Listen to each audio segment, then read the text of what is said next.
వాగ్దానములన్నీ నావి ప్రతి అధ్యాయము వరుసవచనము కాన దివ్య ప్రేమ వాగ్దానములు యంద వాగ్దానములన్నీ నావి.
ప్రార్థన చేసుకుందాము.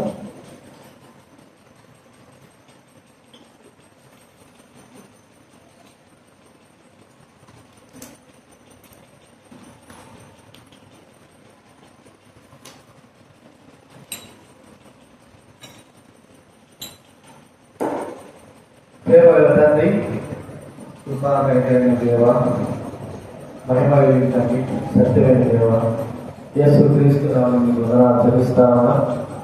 ఈ సమయంలో ప్రభా మీ వాక్యం ద్వారా మాట్లాడి మేమందరం కూడా ఆత్మతో సత్యంతో ఆరాధించేటట్టు ఆ భాగ్యత నాకు మాకు ధరించాం తండ్రి.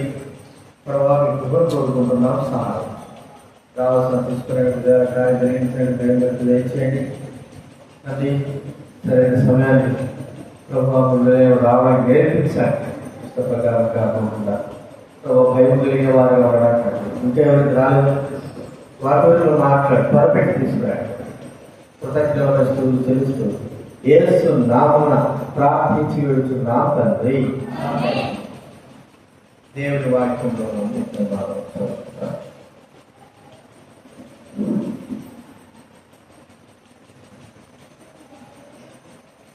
లూకా రాసిన సువార్త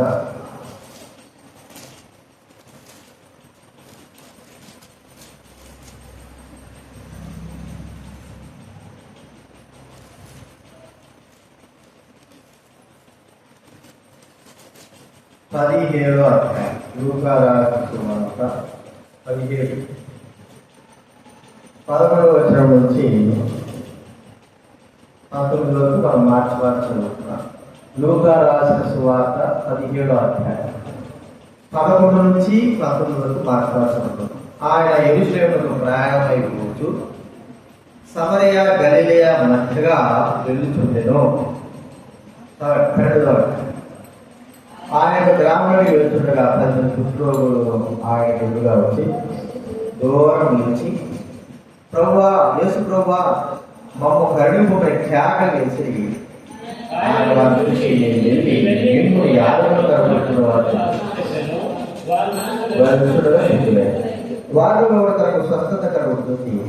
గొప్ప శబ్దంతో గొప్ప శబ్దంతో దేవుని అనుమతిస్తూ తిరిగి వచ్చి ఆయన కృతజ్ఞతను చెల్లిస్తూ ఆయన పాల్గొని సాయంతో వారు సమాధానం. అందుకే యేసు 10 మంది శుద్ధులేక ఆ కొమ్మండు ఎక్కడ ఎందుకు తప్ప నీవు లేచిపోము, నీ విశ్వాసాన్ని స్వస్థపరచని వాళ్ళు చెప్పారు. 89వ కీర్తన.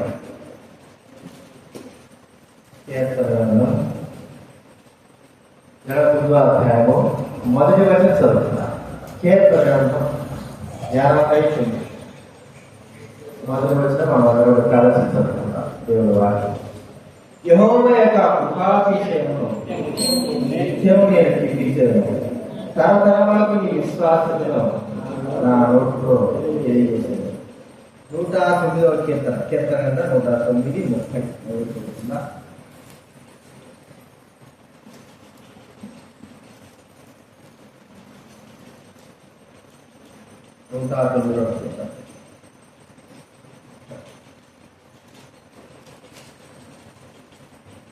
చదువుతున్నా. నా నోటితో నేను యెహోవాకు కృతజ్ఞతాస్తుతులు మెండుగా చెల్లించను. అనేకుల మధ్యలో నేను ఆయన స్తుతించను. మనం ప్రతి ఆదివారము ఆరాధన కొరకై 2 వచనాలు మనం ఆరాధన చేసుకుంటాం. ఆదికాండం 3వ అధ్యాయం 3వ అధ్యాయము 15వ వచనం. ఆదికాండం 3:15. మొదటి భాగం 3:15 చూద్దాం. మరియు నీకు స్త్రీకి ఈ సంతానంతో ఆ సంతానంతో వైరం కలగజేసాను. అది నేను తగులు కొట్టు నీకు దాన్ని మడిగ మీద కొట్టుకున్నాను. చివరిగా మొదటి యోహాను రాసిన పత్రిక 3వ అధ్యాయం 8వ వచనం. మొదటి యోహాను రాసిన పత్రిక 3వ అధ్యాయము. అపవాది మొదటి నుండి పాపం చేయించున్నాడు కనుక పాపం చేయవాడు అపవాది సంబంధి. అపవాది యొక్క క్రియలు లయపరుచుటకే దేవుని కుమారుడు ప్రత్యక్షమాయను. అపవాది క్రియలు లయపరచడం మనం చూస్తున్నాం. దేవుడు ఎప్పుడో వాగ్దానం చేశాడు అపవాదిపై విజయాన్ని. ఆ వాగ్దానం కుమారుడు యేసుక్రీస్తు వారు చేయించాడు. వాగ్దానం నెరవేర్చాడు. అపవాదిక క్రియలు లయపరచాడు. అపవాది మనుషులను తను ఆరాధించి గణపరచాలని కోరుకునేవాడు. సాధారణ పర్వతంలో ఉన్నప్పుడు వారిలో దుర్బుద్ధి పెట్టింది. నేను కూడా మరి క్రీస్తు యొక్క దేవుని యొక్క సింహాసనం సరిసమానం కూర్చుంటే నాకు కూడా దేవునితో పాటు వచ్చేటువంటి ఆరాధన నాకు కూడా చెల్లుతుంది అనే ఉద్దేశం, గర్వం గర్వంటాడు. అయితే ఆ గర్వం అతనితో పోదా. ఎలాగైనా సరే మరి కనీసము దేవదూతలు ఆరాధించకపోయినా ఆయన సృష్టి చేయబడినటువంటి ప్రజలు నన్ను ఆరాధించాలి, నన్ను గనపరచాలి, నన్ను బయటపరచాలి, నాకు పూజించాలి, నన్ను మరి హెచ్చించాలి అనేటువంటి దుఃఖము సాతాను కలిగి ఉంది. ఆ క్రియ అప్పటి నుంచి జరుగుతారు. దేవుడు మరి మనం చూస్తే నిర్మాకాలంలో దేవుడు శ్రీరాకొండ పైన మోసే గురించి ఆచరిస్తా ఉంటే సాధారణ కింద ఏం చేశాడు? ప్రజలను వశం చేసుకొని మోసే ఎక్కడ పోయాడో అది ఎవరో తెలియదు. కానీ ఇప్పుడు మీరు ఏం చేయాలంటే బంగారం తీసుకోండి, బంగారం తీసి ఒక దోడను బంగారు తోడే, ఈ బంగారు తోడే ఓ ఇశ్రాయేలు నిన్ను ఐగుప్తులో తీసుకొచ్చింది ఎవరో కాదు, ఇదో ఈ తోడే అంటే సాతాను దేవుడికి రావాల్సిన మహిమను సాతాను దొంగలించాలి. దేవుడికి చెందవలసినటువంటి కృతజ్ఞతాస్తుతులు సాతాను చల్లాలని ఎన్ని ప్రయత్నాలు చేస్తున్నాడు. చివరికి యేసు ప్రభు కూడా ఏం చేశాడైనా వాడు నాకు ముక్కు, నాకు నమస్కారం చేయి, నేను ఇవన్నీ కూడా చేస్తాడు. దేవుడితో కూడా నమస్కారం చేయించుకోవాలనే దుర్బుద్ధి. కాబట్టి అంటే వాడి ఉద్దేశం ఏంటంటే నన్ను స్తుతించాలా, నన్ను ఆరాధించాలా, నన్ను కనపడతారు. అందుకే ప్రభువైన యేసుక్రీస్తు వారు మరి ఆయన మహిమను ఊహించేవాడు కాదు కాబట్టి ప్రజల నిమిత్తమై తాను ఈ లోకంలో చనిపోయాడు, వాగ్దానం నెరవేర్చాడు. ఇప్పుడు అపవాదిక క్రియల్ని లయపరిచేటువంటి వ్యక్తి ఏమిటంటే యేసుక్రీస్తు వారు. ఆరాధించవలసిన వాడు, పూజించవలసిన వాడు, మెచ్చించవలసిన వాడు ఎవరు? యేసుక్రీస్తు వారు. గణపరచవలసిన వ్యక్తి ఎవరంటే యేసుక్రీస్తు. యేసుక్రీస్తుకు తప్ప ఈ లోకంలో ఘనత, మహిమ, ఆరాధన ఎవరు కూడా చల్లకూడదు అని మనం గుర్తించుకోవాలి. అయితే సాధారణ ఏం చేస్తున్నాడంటే మన ద్వారా కూడా వాడికి మహిమ తెచ్చుకోవాలని ఆశిస్తా ఉంటాడు. అర్థమైందా? మన ద్వారా కూడా వాడికి మహిమ తెచ్చుకోవాలి. కాబట్టి ప్రియమైన వాళ్ళ ఇక్కడ చూస్తూ ఉంటున్నాము మన ప్రభు ఆరాధన ప్రవేశించే ముందు ఏం చేస్తున్నాడు? కీర్తనకారుడు, నీ కృపా సత్యమును బట్టి నేను నా నోటితో నేను నిన్ను ఏం చేస్తున్నాను? స్తుతిస్తున్నాను. ఆ మాట మీద 29వ కీర్తన ఉంది. 29వ కీర్తన యెహోవా యొక్క నిత్యం కీర్తించెదను, తరతరములకు నీ విశ్వాసము నా నోటితో తెలియజేసేదను. ఇంకా 107 కీర్తనలు ఏమో చదువుతున్నా. 107:30 ఏముంది? 107:30లో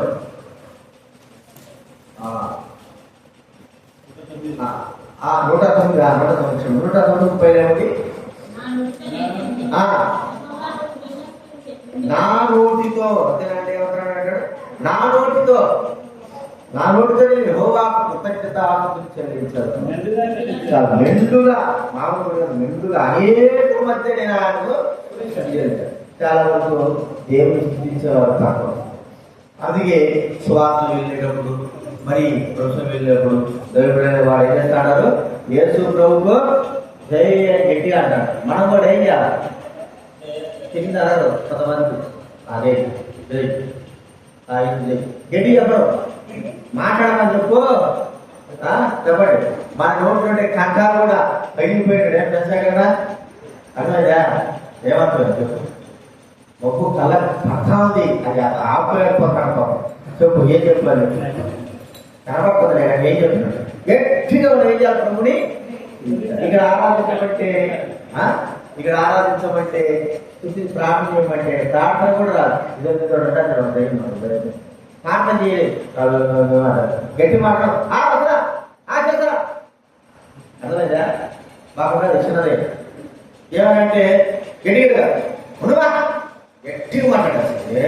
కారణం అంటే ఆయన యోగి ఉండడం, ఆరాధన యోగి ఉండడం, పాడాలి ఇది ఆ వాక్యం యోగి ఉండడం. అర్థమైందా? అయితే సైతానుడు తనను స్థుతించాలని కోరుకుంటున్నాడు. దేవుడు మాత్రము తను మాత్రమే ఆరాధించాలి. కాబట్టి ఇక్కడ మనం చూస్తా ఉంటే గొప్ప ఇక్కడ ఒక మాట చూసాను. లూకాసు వార్త 7వ అధ్యాయంలో ఏముంది? 10 మంది కుష్ఠరోగులు యేసు దగ్గర గోవును పిలుచుకున్నారు. వాళ్ళు శాస్త్రాన్ని కూడా వాళ్ళ పిలుచుకున్నారు. మొక్కల తెచ్చుకుని వేడుకుంటారు, అయ్యా మాకు ఈ కుష్ఠరోగము తీసేయండి. యేసు ప్రభు వాళ్ళని అన్నప్పుడు యేసు ప్రభు పోండి, మీరు పోయేసి యాదవులకు మీరు ఏం చేయాలా? కనపడుకోండి అనగానే వాళ్ళు నమ్మేసి వెళ్ళిపోతా ఉంటే వాళ్ళలో మారుతుంది. కుష్ఠరోగం పోయింది, మంచిగా అయిపోయినారు. 10 మంది మంచిగా అయిపోయినారు, చూసుకున్నారు. ఇక వెంటనే 9 మంది పరిగెత్తున్నారు.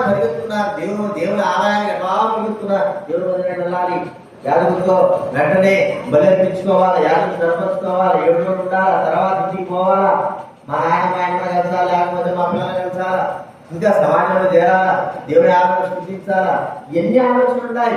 కానీ ఆ 9 మందికి ఏం ఆలోచన లేదంటే, ఇంత గొప్ప కార్యం చేసినటువంటి వ్యక్తి ఈయనే కదా దేవుడు, ఈయనే కదా ఆరాధన దేవుడు, ఈయనే కదా పూజనీయుడు, ఈయన ఆరాధించాలా అంటే ఆలోచన రాదు. వాళ్ళ 9 చెప్పారు. ఒక్కడు మాత్రం ఏం చేశాడంటే గట్టిగా చూస్తున్నాడు, గట్టిగా స్థుతిస్తున్నాడు, గట్టిగా. అక్కడ మాట మీరు ఏముంటారు చెప్పండి? చదవండి. లూకాసు వార్త 7వ అధ్యాయంలో ఏముంటారు? కలుగుట చూచి గొప్ప శబ్దం. ఎంత గొప్ప శబ్దం అంటే ఇక మనం చెప్పడానికి లేదు. గట్టిగా చూస్తున్నాడు, అంత గట్టిగా ప్రభు స్తుతిస్తున్నాడు. గొప్ప దేవుడి మహిమపరచు, గట్టిగా దేవుడి మహిమపరచ. దేవుడు గుర్తు పెట్టుకోవాలండి. నువ్వేదో ప్రార్థించు, నేను ప్రార్థిస్తానుగా. ప్రజల మధ్య మనం దేవుని గట్టిగా ఘనపరిస్తే అదే దేవుడి గొప్ప. అక్కడ నువ్వు చిన్నగా పాప చేసిన గంట సేపు చేసిన 2 గంటల సేపు చేసినా కాదు. ప్రజల మధ్య ఉన్నప్పుడు అందరూ ప్రొఫెసర్గా నిలబడినాము, స్వార్థ చేస్తున్నాము. యేసు ప్రభు చేయని చెప్పండి, ఈ మైకు కంటే గట్టిగా చేయి చెప్పాలి. అది ప్రభుకి ఇష్టం. దేవుని స్థుతించడం, గణపరచడం అనేది దేవుడికి ఇష్టం చెప్పండి. దేవుడికి ఇష్టం. చిన్నగా యేసు ప్రభుజీ ఎవరేమనుకుంటారు? యేసు ప్రభుజీ సమయ సందర్భాన్ని బట్టి అర్థమైందా? అందరూ 100 మంది ఉన్నాం, 20 మంది ఉన్నాం, స్వార్థ చేస్తున్నాం. చేయనప్పుడు ఏమో చెప్పాలి? గట్టిగా చెప్పాలి, బిగ్గరగా. అది ప్రభువు స్తుతించడం అని. కాబట్టి ఇక్కడ ఈ వ్యక్తి ప్రభు స్తుతిస్తున్నాడు, గట్టిగా బిగ్గరగా దేవుడు బయటపరుస్తా ఉంటున్నాడు. వచ్చి ఆయనకు కృతజ్ఞతాస్తుతులు చెల్లించుతూ కృతజ్ఞతలు యేసు ప్రభుకి ఆయన పాదాల చేత, యేసు పాదాల చేత సాగిలపడ్డాడు. ఇప్పుడు ఆ వ్యక్తి ప్రభువును స్తుతించాడు. మరి ఆ వ్యక్తి దేవుడిని మర్చిపోలేదు. ఆ వ్యక్తి దేవుడిని కనపరుస్తున్నాడు, భయపరుస్తున్నాడు. 9 మంది ఏమైనా వెళ్ళిపోయారు. వాళ్ళు వెళ్ళిపోయి అక్కడ పోయేసి మరి బరువులు అనిపించారు, యాదవులు కనపరుచుకుని ఇంటికి పోవాలి, ఏది ఆ ఆలోచన కానీ తమకు ఇంతగా స్వస్థత కలగజేసిన దేవుని వాళ్ళు గణపరచలేకుండా పోయినారు. కానీ ఈ వ్యక్తి ఇంత గొప్పగా గణపరచడానికి గల కారణాలు ఏంటి? ఈ వ్యక్తి గొప్పగా గణపరచడానికి గల కారణం మొట్టమొదటి మనం చూస్తా ఉంటే, ఆ వ్యక్తి తన స్థితి ఎలాంటిదో ఒకసారి చూసుకున్నాడు. తన స్థితి ఏమిటి చెప్పాలి? ఏం స్థితి? తన స్థితి కుష్ఠరోగం. రోజు కుష్ఠరోగం చూసుకుంటానే ఉంటాడు. ఏదైనా మనకి దెబ్బ తగిలింది అనుకోండి, ఏదైనా గీసుకోబోయింది, లేకపోతే ఏదైనా శరీరంలో ఏదైనా రాకపోవడం జరిగింది అనుకోండి, ఏం చేస్తాం కానీ మనం రోజు చూస్తూ ఉంటాం. అర్థం చూసుకుంటాం, మా కరెక్ట్ అర్థం చూసుకుంటాం, లేకపోతే మన ఈ పని చూడడం చేస్తాం, ముందుంటే చేతులు కుట్టే చూసుకుంటా, రోజు చూసుకుంటాం. ఎందుకు? జస్ట్ ఉంది మానిదా లేదా ఇంకా ఎక్కువ అవుతా ఉందా? దాని ప్రభావం ఏమిటి? ఎందుకంటే ఆ కుష్టు వల్ల తన జీవితంలో అన్ని కోల్పోయినాడు. ఎప్పుడెప్పుడు ఇది స్వస్థపరచబడుతుందా? ఒకవేళ మందులు తింటాడేమో, లేకపోతే డాక్టర్ గారికి వెళ్ళింటాడేమో. దూరంగానే డాక్టర్లు మూలికలతో ఎవరు చెప్పకుండా విని కదా ఆయుర్వేదం ఉన్నాం కదా, అవి ఇచ్చుంటారేమో. అవి తింటూ ఉన్నాడు, కానీ స్వస్థత కలుగుతుందని తాను చూసుకుంటా ఉన్నాడు. తన స్థితిని తాను చూసుకుంటున్నాడు. తన ఎలాంటి వారు గ్రహిస్తూ ఉంటున్నాడు. బైబిల్ ఉంది, ప్రతి వాడు తన యొక్క స్థితి తనకు తెలుసును కదా అని. చూడండి, మొదటి రాజుల గ్రంథం ఏం మాట్లాడుతున్నారు? మొదటి రాజుల గ్రంథము 8వ అధ్యాయం 38వ వచనం. మొదటి రాజుల గ్రంథం 8:38.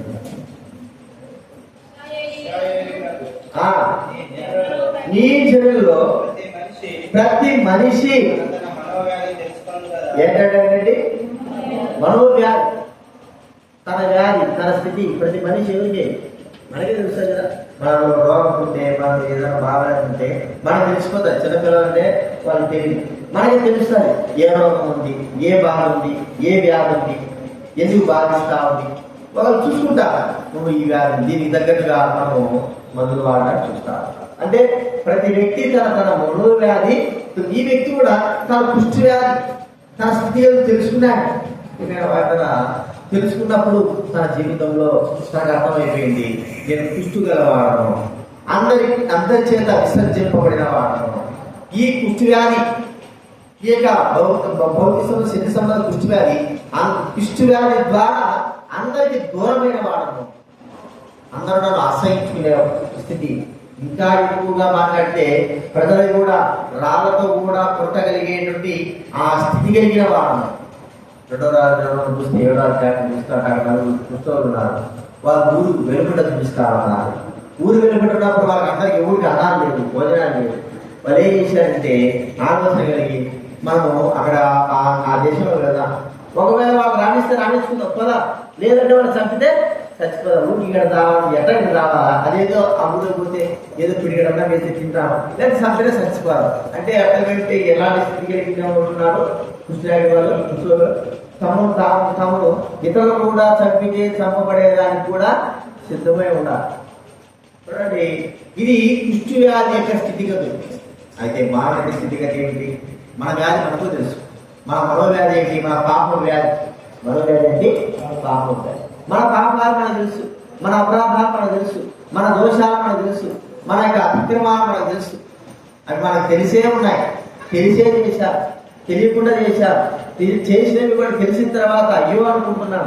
వాటి యొక్క పాపము అంటే ఒక మాట చెప్పుకోండి, పాపం ఎలాగ మనకు అనుకుంటుంటే తల మొదలుకొని అరికాల వరకు కూడా మరి దెబ్బల చేత, పాపము యొక్క దెబ్బల చేత, పాపము యొక్క మరి ఆ యొక్క వ్యాధి చేత బాధపడే వారంగా మనం చూడండి.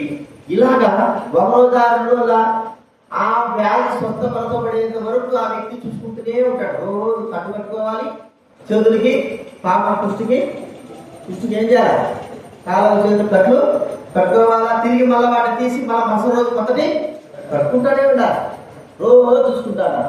అంటే వ్యాధి తను తెలుస్తా మారిపోతుంది, అయ్యో ఇంకా మారలేదే. చూడండి, అలాంటి స్థితి కలిగిన వ్యక్తి ఇప్పుడు ప్రభువును స్థుతిస్తా ఉన్నాడు. ఏమంటే, ప్రభు రోజు చూసుకునేటువంటి వాడు, నా యొక్క పాపపు నా కుష్టి వ్యాధి రోజు నన్ను బాధించేది.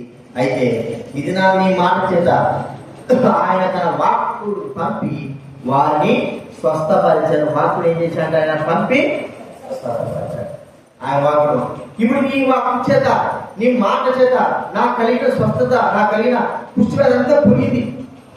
ఇప్పుడు యేసుక్రీస్తు వారు వాక్కును పంపి ఆ వ్యక్తిని స్వస్థపరిచినాడు. కానీ మనకు ఆ పాపం కుష్టి పెట్టి ఆయన చేశాడు, తానే దిగి వచ్చి ఈ లోకంలో మన కుష్టి కొరకై, మన పాపం కొరకై తనంతకు తానే బలి రావాల్సిన తనంతకు తానే బలి అయినాడు. అక్కడ మాట చేత స్వస్థపరిచాడు. కానీ మన పాపం చేసే స్థితిగతులు చూస్తే యేసు ప్రభువు వారు స్వయానా తానే రావాల్సి వచ్చింది. నువ్వు ఎందుకు వచ్చినావు? వేరే డబ్బులు అనుకోండి, ఒక ఇంటికి వస్తే అయ్యా నువ్వు ఎందుకు వచ్చినావా? ఒక మాట చెప్పిస్తే పర్వతం చెప్పిస్తే నేను రానా? లేదా మాకు మేము మీ మాట వినమా? ఒక మాట చెప్పి యేసు ప్రభువు వారు ఆ యొక్క యాయిరు కుమార్తె ఇదిగా ఎవరడిగాడు, నువ్వు ఒక మాట చెప్పు, నా కుమారుడికి ఏమవుతాడు? స్వస్థపరచబడదు. నువ్వు మాట చెప్పు సార్. కానీ యేసుక్రీస్తు వారు మాట చెప్పేది కాదు, తానే స్వయాన రావాల్సి వచ్చింది. మన పాపాలు వచ్చాడు, మనందరి పాపముల కొరకు ఆయన బలిగా చేయబడ్డాడు. ఆయన పాపము కుష్టు ఉంటున్నట్టు మనకు తన రక్తమైనటువంటి ఆ మందు చేత మనందరూ కూడా స్వస్థపరిచారు. ఏదైనా దెబ్బలకి ఏదైనా ఏం చేయాలా? మందు పోయాలి కదా, మందు పోయాలి. ఇప్పుడు ఆయన వచ్చినప్పుడు రసాలు కదా, చెత్త రసాలు వచ్చేది, అవి చేసేది, వాటి ద్వారా ఏమైపోయింది? శరీరము స్వస్థత పొందింది. మరి ఇప్పుడు పాపం యొక్క కుష్టు వ్యాధితో ఉంటున్నటువంటి హృదయము శివకుమారి ఎడిగిన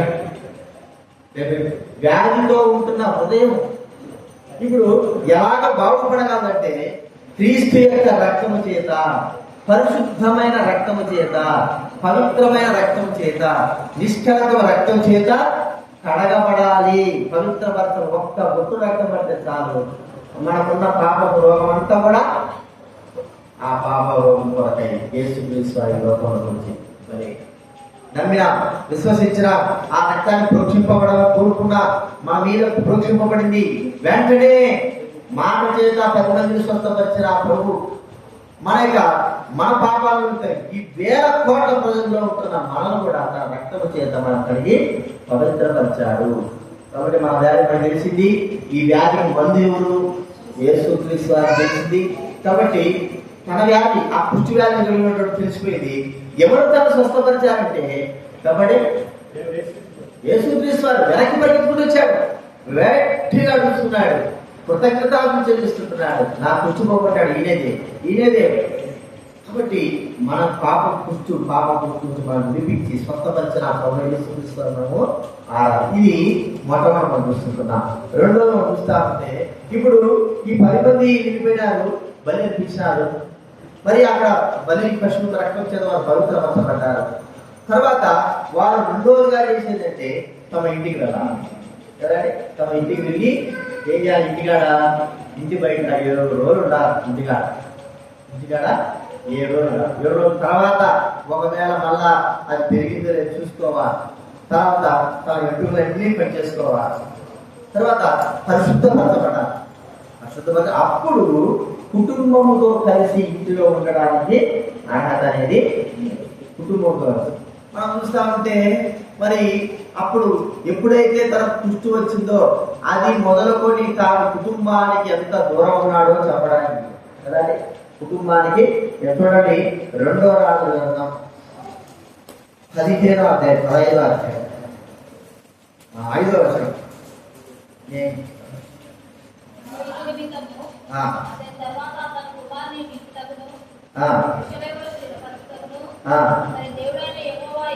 రెండో రాజు 15వ అధ్యాయం 5వ వచనం.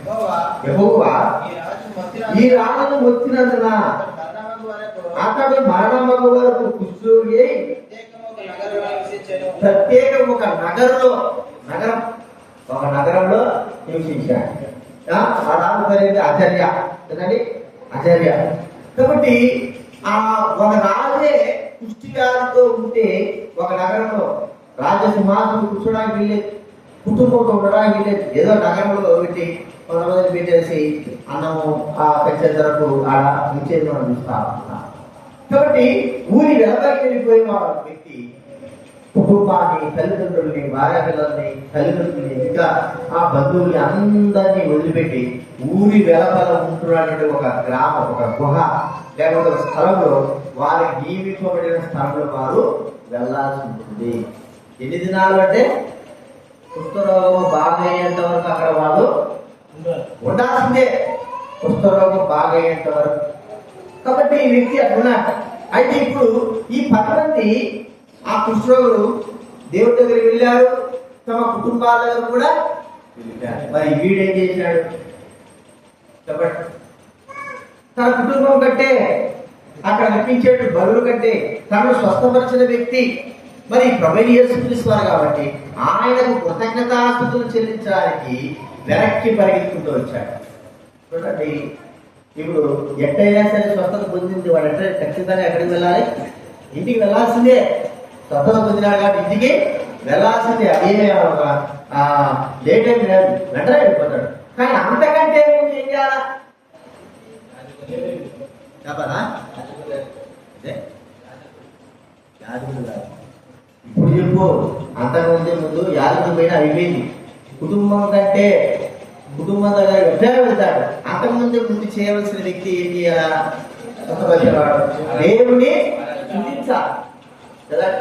ఆ స్తుతించాలంటే మరి యేసుక్రీస్తు గారు ఎప్పుడైనా వెళ్ళేదే ఎట్లా స్వస్థపరచాలి. కానీ దేవుడు కోరుకుని ముందు నాకు స్తుతి చెల్లించాలి. ఈ వ్యక్తి ఏం చేశాడు చెప్పండి? ముందు స్తుతి చెల్లించాడు, ఆరాధించాడు, గణపరిచాడు, మహింపరిచాడు, తర్వాత తన ఇంటికి వెళ్ళాడు. కాబట్టి తన కుటుంబం వారితో కలవకముందు తన కుటుంబానికి దగ్గర చేసిన ఆ ప్రభును స్తుతించడానికి వెళ్ళాడు. అయితే 9 మంది తన కుటుంబం దగ్గర చేసిన ఆ వ్యక్తులు విశ్వాసఘాతకులో మరి ఏమైందో కానీ దేవుడు స్తుతించకోకుండా 9 మంది అట్లే వెళ్ళారు. అని మనల్ని ప్రభువైన దేవుడు మన కుటుంబంగా తన సంఘాన్ని, తన యొక్క బిడ్డలైన వారిని, తల్లిదండ్రులైన వారిని, ఆత్మీయ తల్లిదండ్రులైన వారిని, మరి యోగ్యత కలిగిన వారిని మనకు అనుగ్రహించారు. కాబట్టి మన జీవితంలో పాపం నుంచి విడిపించడమే కాదు, తన కుటుంబంలో మనల్ని ఒకరిగా చేర్చుకొని తన కుటుంబ సభ్యులుగా మనం చేసి మనము తన కుటుంబంతో కలిసి ఆరాధించాలనేటువంటి ఆ గొప్ప ఆశ మనకు ఇచ్చాడు. అది నెరవేర్చవాలి. సమరయుడు ఏం చేశాడు? కుటుంబం కంటే ముందు ఆరాధించవలసిన వ్యక్తి, కుటుంబం కలవకముడిపై ఆరాధించవలసిన వ్యక్తి ఎవరు? ప్రభువైన యేసుక్రీస్తు. కాబట్టి అక్కడికి వెళ్ళాడు. ఇది రెండోది మనం చూస్తున్నాం. మూడోదిగా ఇప్పుడు ఏం చేశాడు? లేవికాండం 13వ అధ్యాయం 14వ చూస్తే అక్కడ ఏముందంటే కుష్ఠరోగి వాడు స్వస్థపరచబడ్డాడు అని తెలిసిన వెంటనే వెళ్ళి దేవుని సన్నిధిలో ఆరాధన అంటే దేవుని సేవించడానికి ఏం చేయాలి చెప్పండి? వెళ్ళాలి. లూకాసు 13వ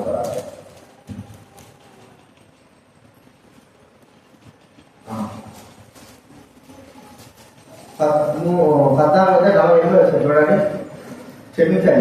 లేవి అదే లేవి 14:48. యాజకుడు లోపల మధ్య ప్రవేశించినప్పుడు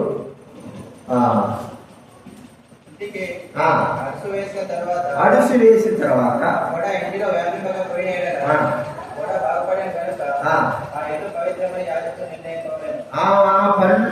యాజకుడిని నిర్ణయించుకోగలను.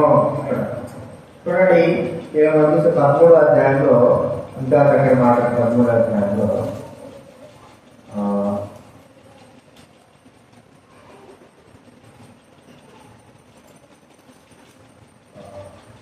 చూడండి 13:6. 7వ నాడు యాజకుడు రెండవసారి వాడు చూడవలను. అప్పుడు ఆ పొడ చర్మం వ్యాపింపగా అదే తీరులో ఉండి ఎడల యాజకుడు వాడిని పవిత్రుడు నిలకమును అది పక్కే వాడు తన బట్టలు ఉడుకొని పవిత్రుడగును. తన బట్టలు ఉడుకొని ఏం చేస్తాడండి? పవిత్రుడుగా.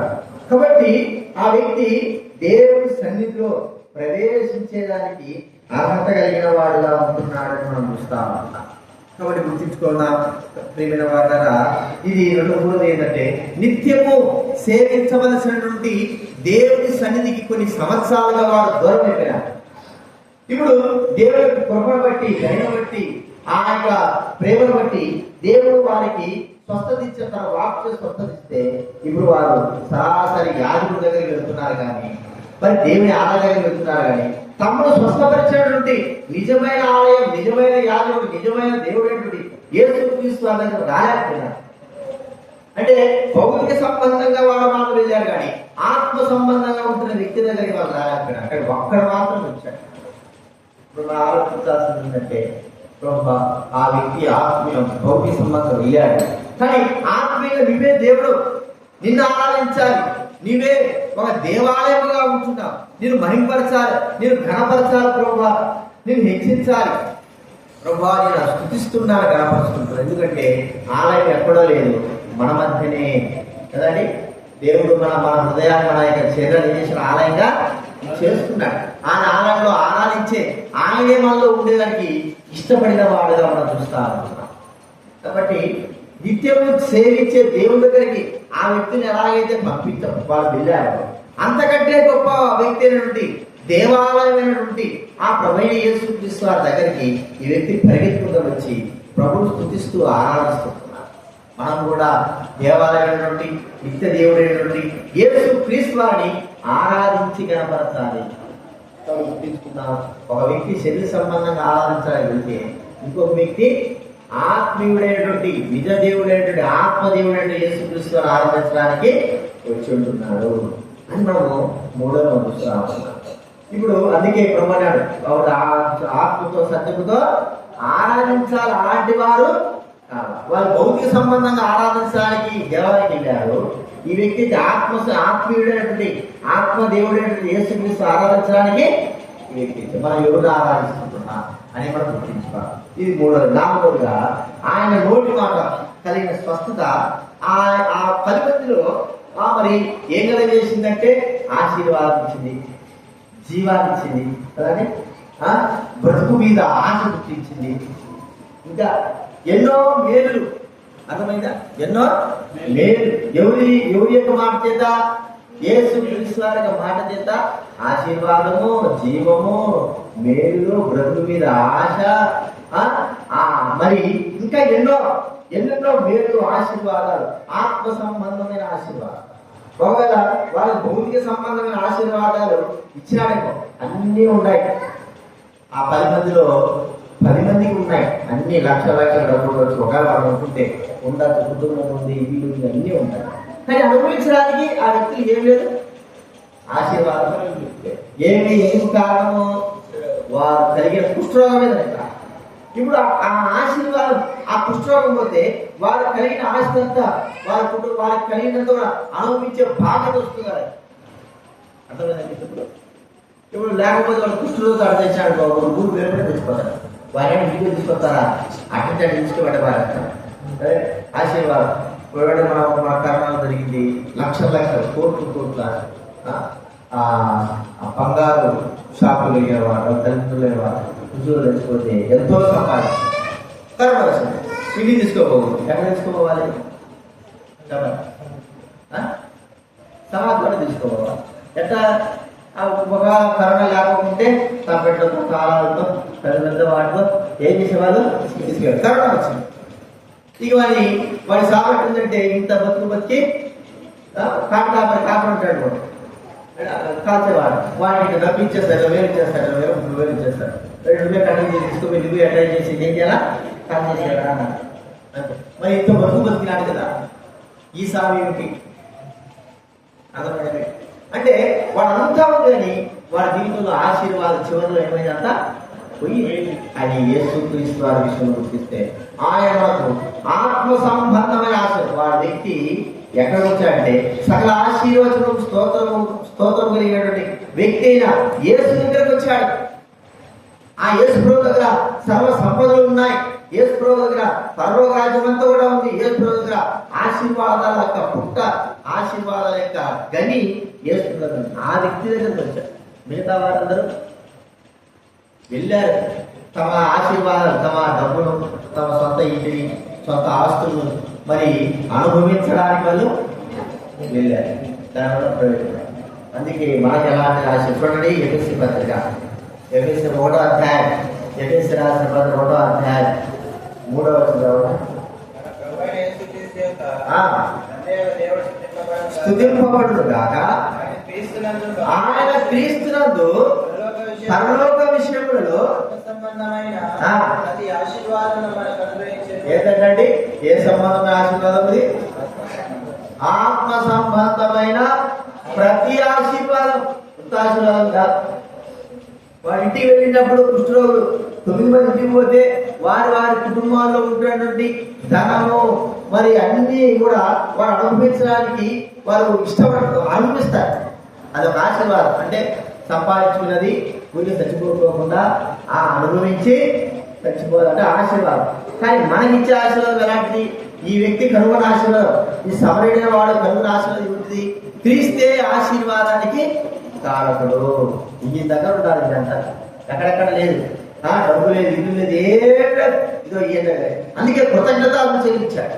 ఏదైనా మనం కూడా ఒకవేళ డబ్బు ఉన్నా లేకపోతే ఏమున్నా పరలోకంలో క్రీస్తులో మనకు ఆశీర్వాదం.